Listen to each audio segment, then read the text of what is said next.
नमस्कार छात्रों, मैं शैलेंद्र पाटिल यशवंत जूनियर कॉलेज नंदुरबार से आपका स्वागत करता हूं। आज हम हिंदी युवक भारती 12वीं कक्षा का पाठ क्रमांक 6 पाप के 4 हथियार, जिसके लेखक है कन्हैयालाल मिश्र प्रभाकर, आज हम इस पाठ का अध्ययन करेंगे। यह जो पाप के 4 हथियार यह पाठ है, इसकी विधा है निबंध विधा और रचनाकार कन्हैयालाल मिश्र प्रभाकर। लेखक का परिचय मैं पहले करा देता हूँ। कन्हैयालाल मिश्र जी का जन्म 26 सितंबर 1906 को उत्तर प्रदेश के देवबंद गांव में हुआ। आप हिंदी के कथाकार, निबंधकार, पत्रकार तथा स्वतंत्रता सेनानी थे। आपने पत्रकारिता में स्वतंत्रता के स्वर को ऊंचा उठाया। आपके निबंध भारतीय चिंतन धारा को प्रकट करते हैं। आपका संपूर्ण साहित्य मूलतः सामाजिक सरोकारों का शब्दांकन है। आपने साहित्य और पत्रकारिता को व्यक्ति और समाज के साथ जोड़ने का प्रयास किया है। आप भारत सरकार द्वारा पद्मश्री सम्मान से विभूषित है। आपकी भाषा सहज, सरल और मुहावरेदार है, जो कथ्य को दृश्यमान और सजीव बना देती है। तत्सम शब्दों का प्रयोग भारतीय चिंतन मनन को अधिक प्रभावशाली बनाता है। आपका निधन 1995 में हुआ। आपकी प्रमुख कृतियां हैं धरती के फूल, यह कहानी संग्रह है। जिंदगी मुस्कुराई, बाजे पायलिया के घुंघरू, जिंदगी लहलहाई, महके आंगन चहके द्वार, यह निबंध संग्रह है। दीप जले शंख बजे, माटी हो गई सोना, यह संस्मरण एवं रेखा चित्र भी आपके है आदि। विधा परिचय। निबंध का अर्थ है विचारों को भाषा में व्यवस्थित रूप से बांधना। हिंदी साहित्य शास्त्र में निबंध को गद्य की कसौटी माना गया है। निबंध विधा में जो पारंगत है, वह गद्य की अन्य विधाओं को सहजता से लिख सकता है। निबंध विधा में वैचारिकता का अधिक महत्व होता है तथा विषय को प्रखरता से पाठकों के सन्मुख रखने की सामर्थ्य होती है। पाठ परिचय देखते हैं दोस्तों। प्रत्येक युग में विचारकों, दार्शनिकों, संतों, महापुरुषों ने पाप, अपराध, दुष्कर्मों से मानव जाति को मुक्ति दिलाने का प्रयास किया है। परंतु विडंबना यह है कि आज भी विश्व में अन्याय, अत्याचार, भ्रष्टाचार, पाप और दुष्कर्मों का बोलबाला है और मनुष्य जाने अनजाने इन्हीं का समर्थक बना हुआ है।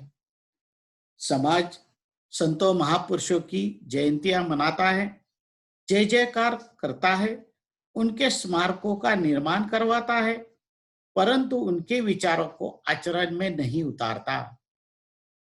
ऐसा क्यों होता है? लेखक ने अपने चिंतन के आधार पर इस प्रश्न का उत्तर खोजने का प्रयास प्रस्तुत निबंध में किया है।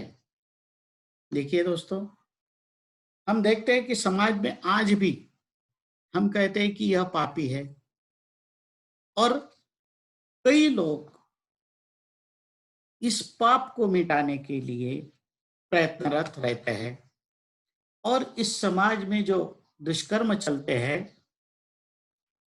वह मिटाने के लिए, कुप्रथाएं मिटाने के लिए कई समाज सुधारकों ने आज तक जन्म लिया। उनके महान विचारों पर को ग्रंथों में समाहित किया गया, उनके स्मारक बनाए गए।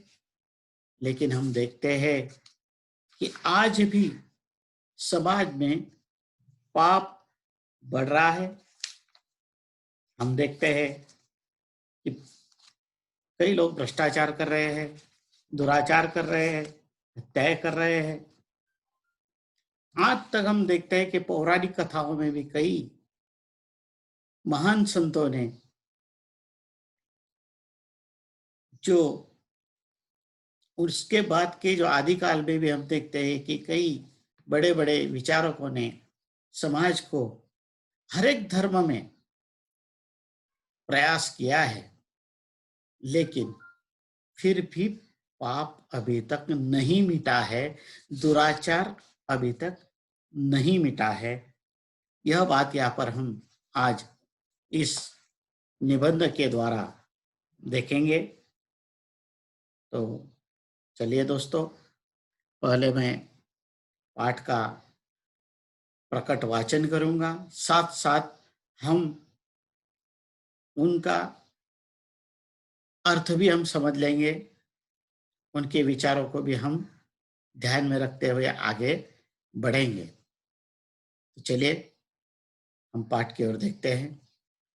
जॉर्ज बर्नार्ड शॉ का एक पैराग्राफ मैंने पढ़ा।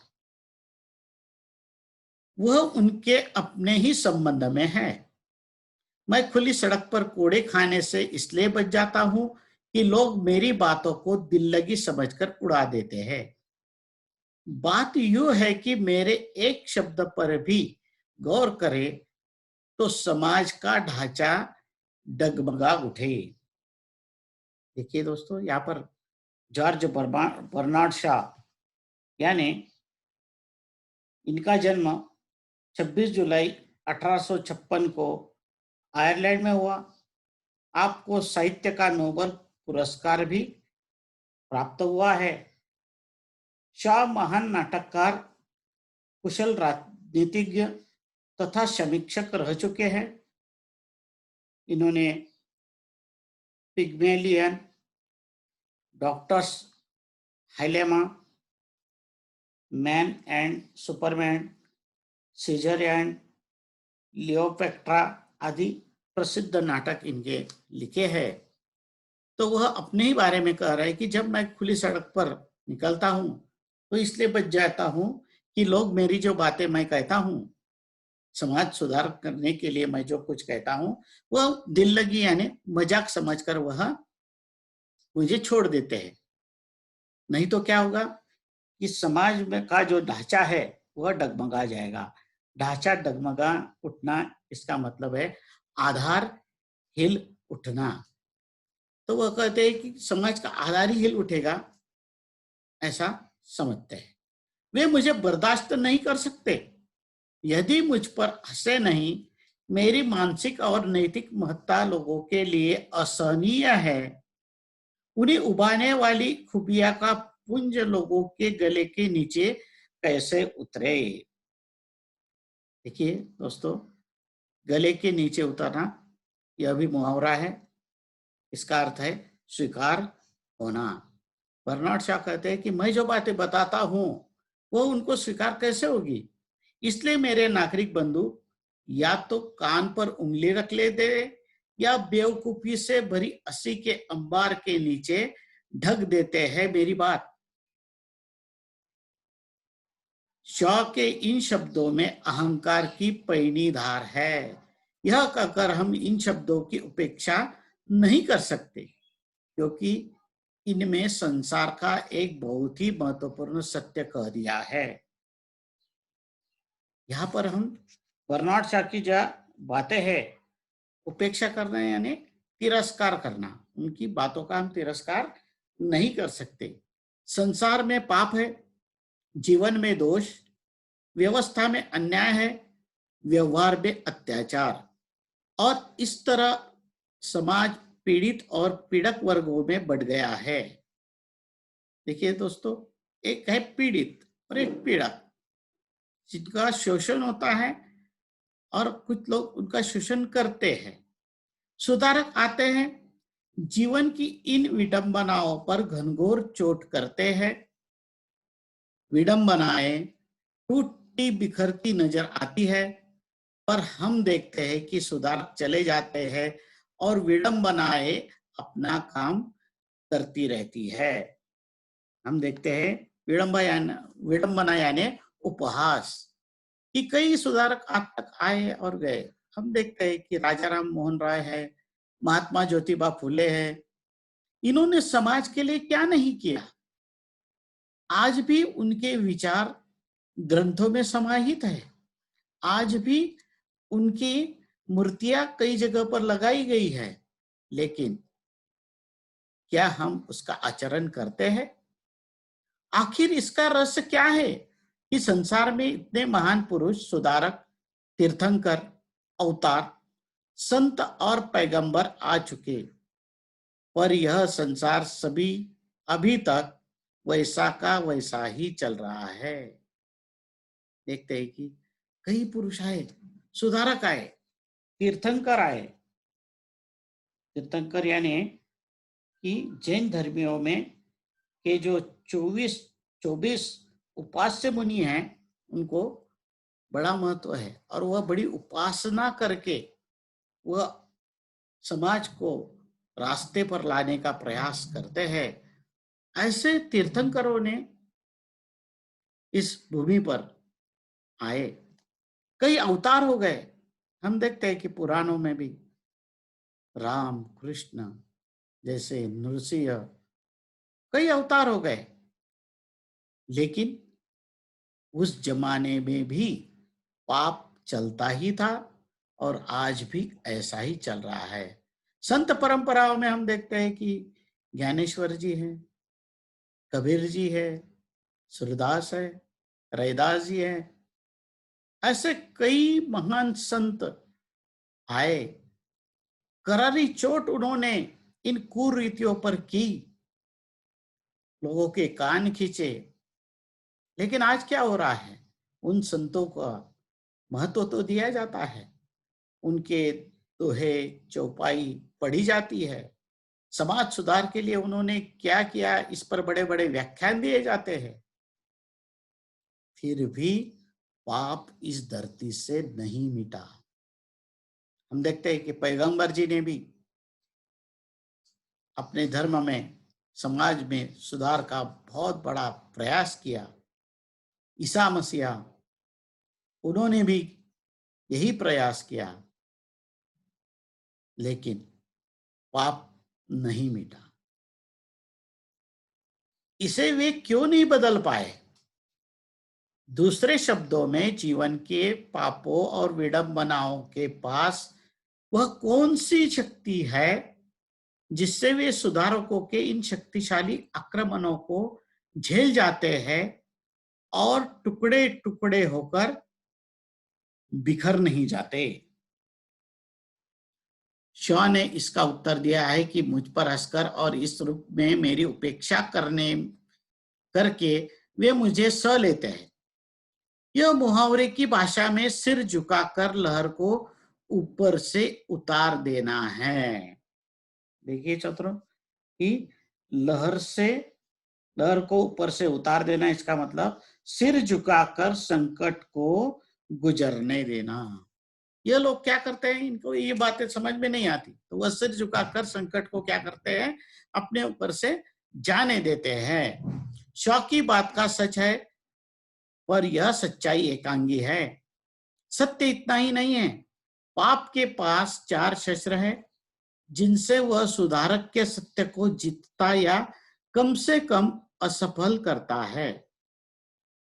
मैंने जीवन का जो थोड़ा बहुत अध्ययन किया है, उसके अनुसार पाप के ये 4 शस्त्र इस प्रकार है।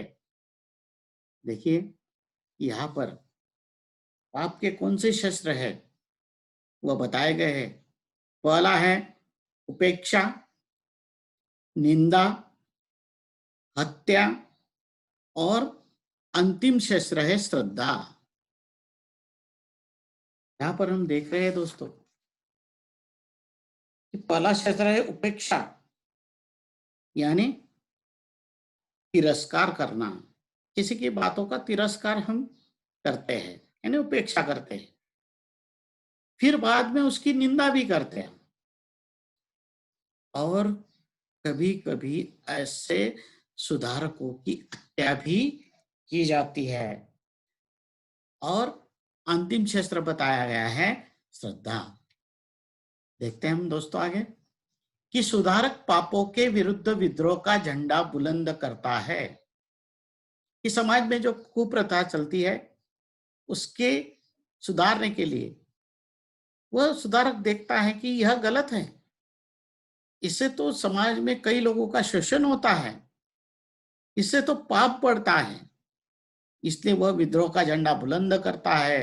तो पाप और उसका प्रतिनिधि पापी समाज उसकी उपेक्षा करता है, उसकी ओर ध्यान नहीं देता, और कभी कभी कुछ सुन भी लेता है तो सुनकर हंस देता है, जैसे वह किसी पागल की बड़बड़ हो, प्रलाप हो। इन क्षणों में पाप का नारा होता है, अरे छोड़ो इसे और अपना काम करो। देखिए दोस्तों, यहाँ पर सुधारक और पाप में एक बात होती है कि सुधारक समाज को सुधारना चाहता है और पाप अपना पहला हथियार निकाल देता है, और लोग फिर उस हथियार को हत्या कर कहते हैं, अरे छोड़ो यार, यह तो पागल है, यह पागलों की तरह बड़बड़ करता है, प्रलाप करता है, इससे छोड़ो और अपना काम करो। यानी यह पाप का नारा बुलंद होते जाता है। लोग ऐसे सुधारक को पहले पागल की तरह देखते हैं, क्योंकि समाज में जो कुरीतियां चलती है उसका, उन कुरीतियों का पालन करने वाले संख्या बहुत बड़ी तादाद में होती है। और फिर सुधारक अपना काम करता है, और वह क्या सही है क्या गलत है यह लोगों को समझाने का भरघोस प्रयास करता है। लेकिन पाप अपना पहला हथियार चला देता है। सुधारक का सत्य उपेक्षा की इस रगड़ से कुछ तेज होता जाता है। उसके स्वर अब पहले से कुछ पैने होते जाते हैं और कुछ ऊंचे भी। देखिए, सुधारक डगमगाता नहीं, क्योंकि कई सुधारकों को कई लोगों ने विरोध किया, लेकिन उनको निश्चय होता है कि मैं इस समाज को अच्छी राह पर लाऊंगा, और इसके लिए वह भरघोस प्रयास करता है। उसके जो प्रयास है, उसके जो स्वर है और बुलंदी की तरफ जाते हैं और ऊंचे होते जाते हैं। अब समाज का पाप विवश हो जाता है कि वह सुधारक की बात सुने। देखिए, समाज में सभी लोग बुरे नहीं होते, बहुत सारे अच्छे भी होते हैं, और फिर वह समाज सुधारक के साथ जुड़ने लगते हैं। वह सुनता है और उस पर निंदा की बौछार फेंकने लगता है। जो अच्छे लोग हैं वह सुनते हैं, लेकिन जो इनको विरोध करना है उन्हीं में से कुछ लोग उस समाज सुधारक की निंदा करने लगता है कि यह तो ऐसे ही समाज को पागल बना रहा है, इसको कोई काम नहीं है, और इसकी कमियों को ढूंढ ढूंढ कर उसको समाज में ऐसे निंदक प्रसारित करते हैं। सुधारक सत्य और समाज के पाप के बीच यह गालियों की दीवार खड़ी करने का प्रयत्न है। जीवन अनुभव का साक्षी है कि सुधारक के जो जितना समीप है वह उसका उतना ही बड़ा निंदक होता है। जैसे ही समाज सुधारक को समाज में प्रसिद्धि मिलती है, लोग उसका कुछ सुनते हैं, कुछ बातों का अनुकरण करते हैं, तो जो उसके पास होता है वह निंदा करने का भरघोस प्रयास करता है। यही कारण है कि सुधारक को प्रायः क्षेत्र बदलने पड़े। इन क्षणों में पाप का नारा होता है, अजीब बेवकूफ है, लोगों को बेवकूफ बनाना चाहता है। देखिए कि पाप अपना दूसरा हथियार निकालता है और वह कहता है कि अरे यह बेवकूफ है और हमको भी बेवकूफ बना रहा है, और उसमें इस सुधारक का निजी स्वार्थ है। समाज का कोई स्वार्थ नहीं है। सुधारक का सत्य निंदा की इस रगड़ से और भी प्रखर हो जाता है। अब उसकी धार चोटी नहीं करती, काटती भी है। पाप के लिए यह चोट धीरे धीरे असह्य हो उठती है और वह बौखला उठता है। अब वह अपने सबसे तेज शस्त्र को हाथ में लेता है। यह शस्त्र है हत्या। देखिए दोस्तों, पहले जो हथियार है उपेक्षा का, निंदा का, उससे भी समाज सुधारक डगमगाता नहीं है। हम देखते हैं कि महात्मा ज्योतिराव फुले, उनकी पत्नी ने जब एक स्कूल खोलकर बच्चियों को पढ़ाना शुरू किया तो लोग उन पर गोबर फेंकते थे, उनको कुछ न कुछ अनाप शनाप भी बोलते थे, लेकिन उनकी जो निश्चय थे वह कभी भी इधर उधर नहीं हुए। उन्होंने अपना काम नहीं छोड़ा, क्योंकि समाज सुधारक जब ठान लेता है और वह अपने स्वार्थ के लिए, अपने घर परिवार के लिए कुछ भी नहीं करता, वह सारे समाज के लिए, वह जाति पंथ धर्म भी नहीं देखता, वह सभी मानव का कल्याण करने के लिए काम करता है। और इसलिए अब उसकी जो बातें हैं वह चोटी नहीं करती, काटती भी है। अब पाप के लिए यह बात तो असह्य उठती है, वह बौखला उठता है और फिर अब वह क्या करता है, उसका अग्ल शस्त्र जो है वह है हत्या। सुकरात के लिए यह जहर का प्याला है तो ईसा के लिए सूली, दयानंद के लिए यह पिसा काच है। इन क्षणों में पाप का नारा होता है, ओह मैं तुम्हें खिलौना समझता रहा और तुम सांप निकले, पर मैं सांप को जीता नहीं छोड़ूंगा, पीस डालूंगा। देखिए, पाप क्या समझता है? पाप कहता है कि अरे मैंने तो तुम्हें खिलौना समझा था, मुझे लगा कि चलो यूं ही तुम कुछ इधर उधर की बातें फेंकते हो, समाज में उसका कोई असर नहीं होगा, लेकिन मैं तो देख रहा हूं कि समाज में तो इसका बड़ा असर हो रहा है। तो फिर यह अपना पाप का हथियार निकलता है। यहाँ पर कुछ उदाहरण दिए दोस्तों। सुकरात, जो यूनानी दार्शनिक सुकरात का जो जन्म है वो 2500 वर्ष पहले एथेंस में हुआ था। युवकों से संवाद स्थापित कर उन्हें सोचने की दिशा में प्रवृत्त करते थे। वह प्रसिद्ध विचारक प्लेटो के गुरु थे। उसके बाद हम देखते हैं कि ईसा मसीहा, उनको भी सूली पर चढ़ा दिया। महर्षि दयानंद सरस्वती, जो समाज सुधारक में जाने जाते हैं, इनका योग शास्त्र तथा वैद्यक शास्त्र का भी ज्ञान था, इनको भी समाज ने कड़ी सजा दी, क्योंकि पाप यह समझता है कि यह लोग जो है वह पाप को परास्त कर देंगे, इसलिए इनकी हत्या कर दी जाती है। सुधारक का सत्य हत्या के इस घर्षण से प्रचंड हो उठता है। शहादत उसे ऐसी धार देती है कि सुधारक के जीवन में उसे जो शक्ति प्राप्त नहीं थी, अब वह हो जाती है। सूर्यों का ताप और प्रकाश उसमें समा जाता है, बिजलियों की कड़क और तूफानों का वेग भी। पाप कांपता है और अब उसे लगता है कि इस वेग में वह पिस जाएगा, बिखर जाएगा। देखिए दोस्तों, हम देखते हैं कि गांधी जी की हत्या हुई, गांधी जी तन से चले गए, लेकिन विचारों से वह आज भी जीवित है। ऐसे ही सभी समाज सुधारक, वह तो अपने शरीर से यहां से जा चुके हैं, संत महात्मा जा चुके हैं। कबीर जी आज हमारे इसमें नहीं है, ज्ञानेश्वर जी हमारे इसमें नहीं है, लेकिन क्या उनके विचार मिट गए?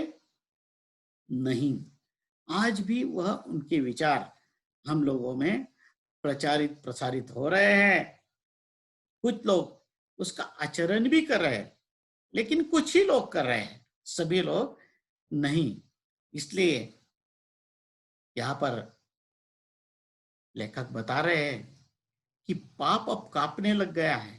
उसके 3 हथियार, उसने विचारक की हत्या भी कर दी, लेकिन विचार तो समाज में चल रहे हैं। अब वह अपना अगला हथियार निकालने जा रहा है। तब पाप अपना ब्रह्मास्त्र तोलता है और तोलकर सत्य पर फेंकता है। यह ब्रह्मास्त्र है श्रद्धा। ब्रह्मास्त्र यानी कि पहले देवों के काल में, ऋषि मुनियों के काल में ऐसा कहा जाता है कि वह कुछ मंत्रों द्वारा शस्त्र का निर्माण करते थे और वह अपने इच्छित स्थान पर वह फेंका जाता था और लक्ष्य को वह भेद देता था। ऐसे ही पाप भी अपना चौथा हथियार निकालता है, जिसका नाम है श्रद्धा।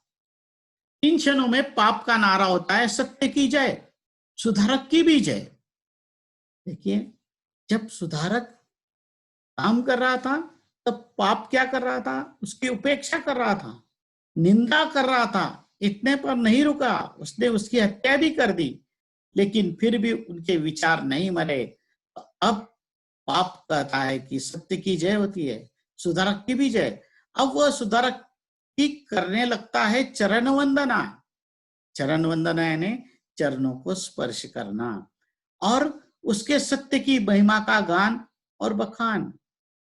वह सुधारक कैसे समाज के लिए काम करते थे, किस प्रकार उन्होंने संघर्ष किया, किस प्रकार उन्होंने समाज में तकलीफें सही, यह सब कुछ उसका बखान करता है, उसका गान गाता है। और वह बड़े अच्छे थे, समाज के लिए उन्होंने बहुत कुछ किया। सुधारक होता है करुणाशील और उसका सत्य सरल विश्वासी। वह पहले चौंकता है, फिर कोमल पड़ जाता है और तब उसका वेग बन जाता है शांत और वातावरण में छा जाती है सुकुमारता। पाप अभी तक सुधारक और सत्य के जो स्रोत पड़ता जा रहा था, उनका करता है यू उपसंहार। सुधारक महान है, वह लोकोत्तर है, मानव नहीं, वह तो भगवान है, तीर्थंकर है, अवतार है, पैगंबर है, संत है। उसकी वाणी में जो सत्य है वह स्वर्ग का अमृत है। वह हमारा वंदनीय है, स्मरणीय है, पर हम पृथ्वी के साधारण मनुष्यों के लिए वैसा बनना असंभव है। उस सत्य को जीवन में उतारना हमारा आदर्श है, पर आदर्श को कब, कहा, कौन पा सकता है? और इसके बाद उसका नारा हो जाता है महाप्रभु सुधारक वंदनीय है, उसका सत्य महान है, वह लोकोत्तर है। देखिए छात्रों, यहाँ पर पाप जो अपना श्रद्धा का अस्त्र निकालता है वह सब कुछ अच्छा कहता है, वह कहता है, और वह उपसंहार यानी निष्कर्ष, सार निकालता है, इन सभी बातों का सार निकालता है। और वो क्या कहता है कि यह जो लोकोत्तर यानी सामान्य लोगों से ऊपर, विशिष्ट, यह सुधारक मान तो है, वह सामान्य लोगों से ऊपर है, वह विशिष्ट ऐसा मानव है, वह मानव नहीं है, वह क्या है? भगवान है, तीर्थंकर है, वो तो महान अवतार है, पैगंबर है, संत है। उसकी वाणी में जो सत्य का वह स्वर्ग का अमृत है वह तो वंदनीय है, यह कौन नहीं मानता। लेकिन वह कहता है, पाप कहता है कि महाप्रभु सुधारक वंदनीय है, उसका सत्य भी महान है और वह लोगों से ऊपर भी है। यह नारा ऊंचा उठता है अधिक से अधिक दूर तक उसकी गूंज फैलती है, लोग उसमें शामिल होते रहते हैं, पर अब सबका ध्यान सुधारक में नहीं, उसकी लोकोत्तरता में समाया रहता है। सुधारक के सत्य में नहीं, उसके सूक्ष्म से सूक्ष्म अर्थों और फलितार्थों के करने में जुटा रहता है। अब सुधारक के बनने लगते हैं स्मारक और मंदिर और उसके सत्य के ग्रंथ और भाष्य। बस यही सुधारक और उसके सत्य की पराजय पूरी तरह हो जाती है। देखिए दोस्तों, हम देखते हैं रामायण महाभारत से लेकर अब तक मध्ययुगीन काल में भी कई संत हो गए, आधुनिक काल में भी कई सुधारक हो गए हैं। आज भी कई लोग समाज को सुधारने का प्रयास कर रहे हैं, लेकिन हो क्या रहा है कि कई लोग उनकी उपेक्षा करते हैं, निंदा करते हैं। बाद में हम देखते हैं आज भी कई सच्चे पत्रकारों की हत्या की जा रही है, सच दबाने के लिए उनके प्राण लिए जा रहे हैं। हम आज हमारी आंखों से यह देख रहे हैं। बाद में हम इन महान लोगों की किताबें पढ़ते हैं और हम कहते हैं कि यह तो बड़े महान थे, यह तो भगवान के अवतार थे, हम तो साधारण मानव हैं, हम यह नहीं कर सकते, हम इनका जैसा आचरण नहीं कर सकते। यानी फिर क्या करेंगे हम पाप करेंगे, भ्रष्टाचार करेंगे, अत्याचार करेंगे, यह हम सब कुछ करेंगे क्योंकि हम इन महान लोगों के जैसे नहीं है। और कुछ ही ऐसे महान लोग होते हैं। यह एक भ्रम समाज में फैलाया जाता है और यहाँ पर हम देखते हैं दोस्तों कि सच्चे लोगों का यहाँ पर पूरी तरह से पराजय होती है। आज भी गीता जैसे पवित्र ग्रंथ पर हाथ रखकर न्याय देवता के सामने झूठ बोला जा रहा है। हम देखते हैं कि बड़े बड़े व्याख्यानों में अच्छी अच्छी बातें करने वाले वह भी भ्रष्टाचार कर रहे हैं, दुर्व्यवहार कर रहे हैं, समाज को भ्रमित कर रहे हैं। पाप का यह ब्रह्मास्त्र अतीत में अजेय रहा है। अजेय यानी जिसे कोई जीत नहीं सकता, और वर्तमान में भी अजेय है। आज भी वह अजेय है। कौन कहता है कि मनुष्य की भविष्य में कभी कोई इसकी अजेयता को खंडित कर सकेगा या नहीं? देखिए छात्रों, इस पाठ में हमको मिश्र जी ने बहुत बड़ी बात कही है कि समाज में कई अच्छे लोग आए गए। आज हम देखते हैं कि हम पौराणिक कथाएं सुनते हैं, टीवी सीरियल देखते हैं, कई अच्छे अच्छे ग्रंथ पढ़ते हैं, हम संतों के भजन गाते हैं, उन भजनों में कई अच्छी अच्छी बातें बताई जाती है। लेकिन क्या हम इतना सब कुछ करने के बाद हम आचरण करते हैं? क्या भाईचारा बढ़ाने के लिए हम भरपूर प्रयास करते हैं? हम इन बातों को सुनते हैं, एक कान से सुनते हैं, दूसरे कान से छोड़ देते हैं। और यहाँ पर इस निबंध के द्वारा कन्हैयालाल मिश्र जी ने यहाँ पर पाप के इन 4 हथियारों का जिक्र किया है। चलिए दोस्तों, अब मैं आपको जल्दी से शब्द और उनके अर्थ बता देता हूँ। हम पाठ पढ़ते समय कुछ शब्दों के अर्थ देखे, लेकिन फिर भी आपको अध्ययन के लिए मैं शब्दार्थ और उनके अर्थ बता रहा हूँ।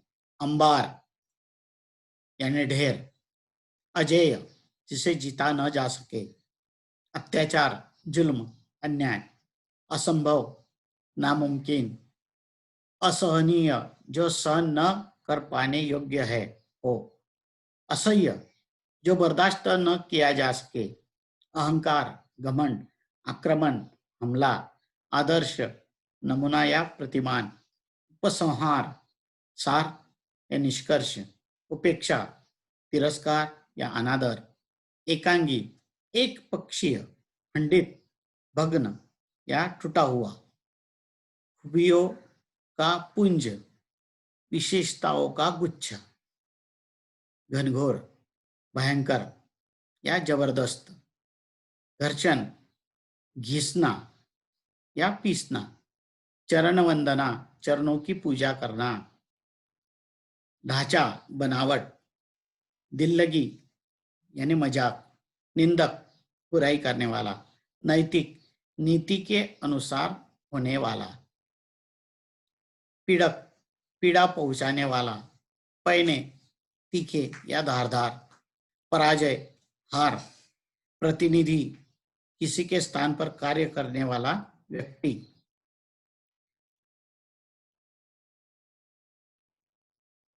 निंदक, बुराई करने वाला,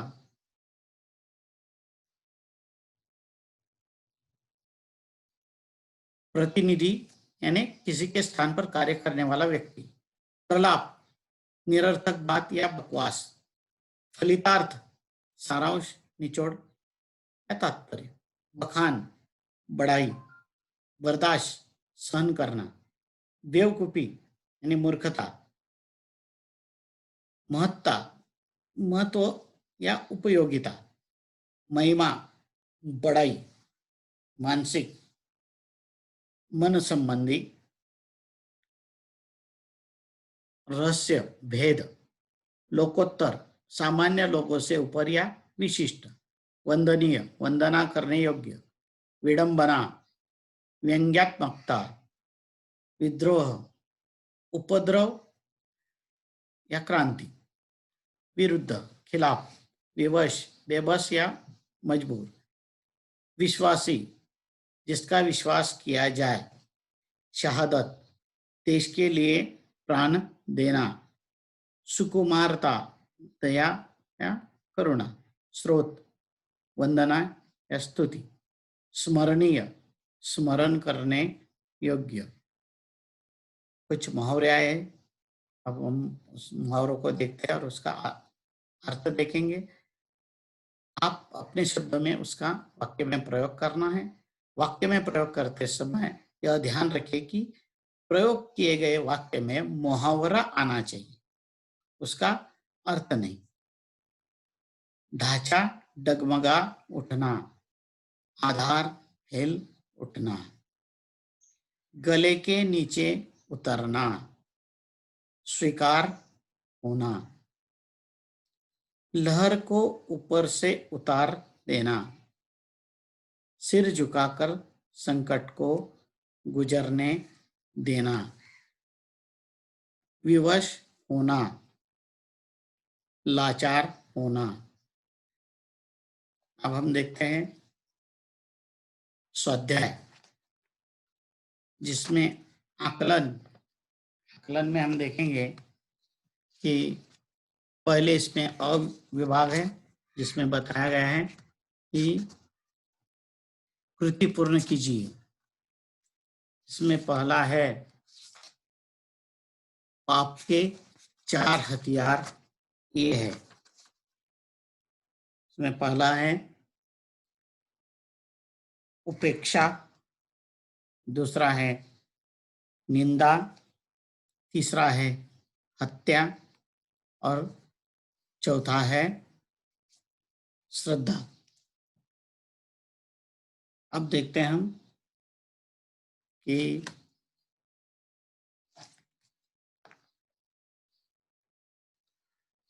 जॉर्ज बर्नार्ड शॉ का कथन,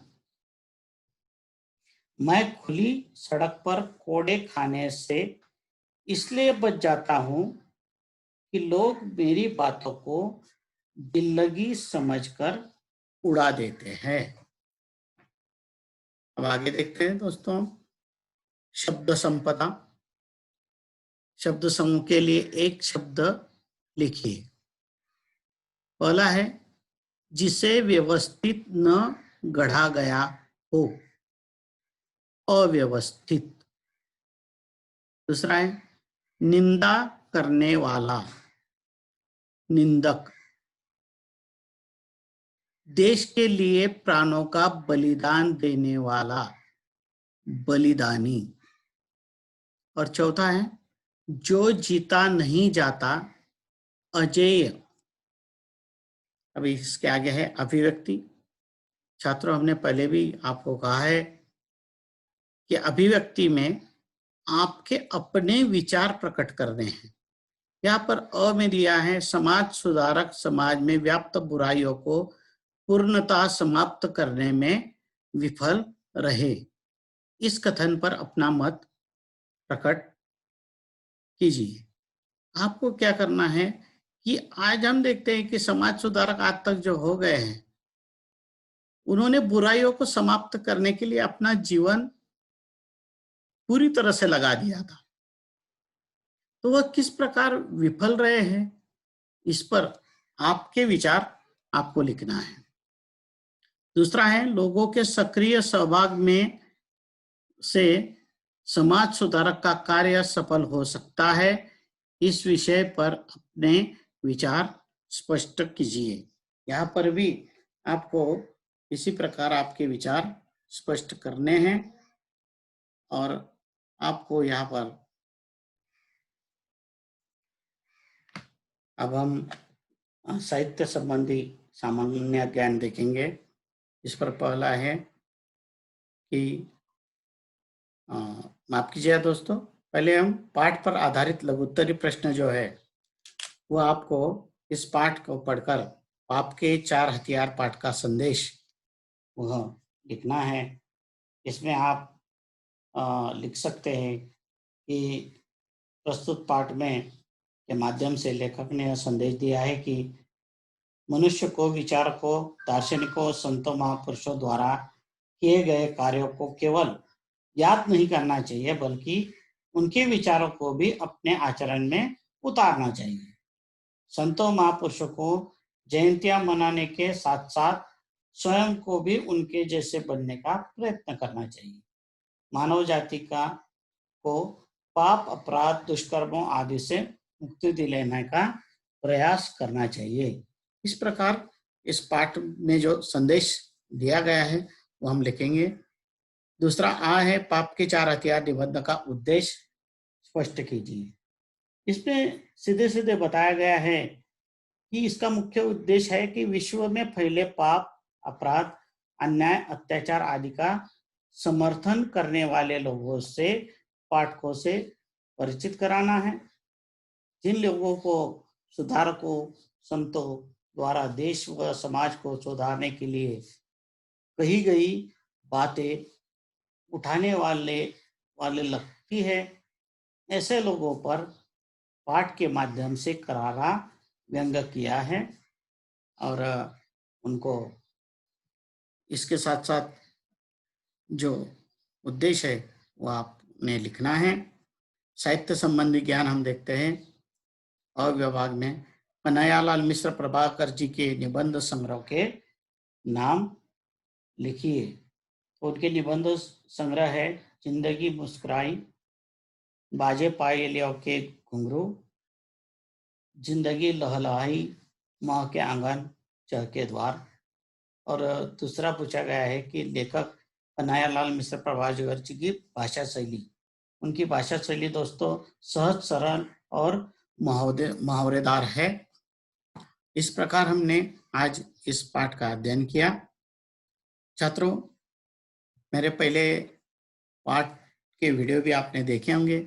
आपको अगर कोई समस्या है तो कमेंट बॉक्स में जरूर लिखकर भेजिए ताकि मैं भी अपने अध्ययन में सुधार कर सकूं।